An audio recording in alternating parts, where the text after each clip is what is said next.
আসসালামু আলাইকুম football fans. Kylian Mbappe Real মাদ্রিদে তার ক্যারিয়ার শুরুটা বেশ ভালোভাবে করেছে সেই জিনিসটা বলছি না। তবে শুরু দিকে বেশ কয়েকটা ম্যাচ কাটিয়ে এমবাপ্পে আস্তে আস্তে তার স্বমহিমায় ফিরছেন। এটার একটা আভাস পাওয়া যাচ্ছে। ইতিমধ্যে কিলিয়ান এমবাপ্পে ৭ ম্যাচে ৫ গোল করেছেন। ভিনিসিয়াস রদ্রিগোদের সাথে তার একটা বোঝাপড়া তৈরি হচ্ছে।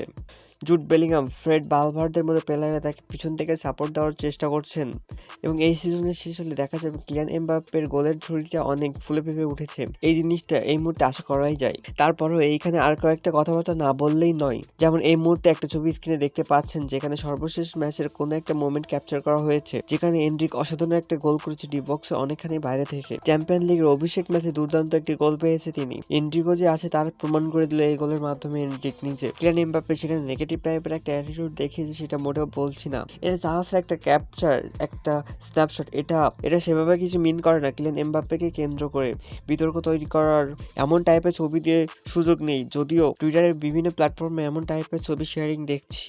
স্বাভাবিকভাবে কিলিয়ান এমবাপ্পেকে কেন্দ্র করে অনেক সময় এমন টাইপের কথাবার্তা প্রচার করা হয় যাতে অনেক কিছু বাড়িয়ে বলা হয় কিলিয়ান এমবাপ্পে সম্পর্কে, যা ঘটে না। এখন রিয়াল মাদ্রিদকে সাফল্যের চূড়ায় উঠতে গেলে সমস্ত প্লেয়ারদের ইগো বাদ দিয়ে দলের জন্য খেলতে হবে। অনেক অনেক শুভকামনা রইল রিয়াল মাদ্রিদের জন্য।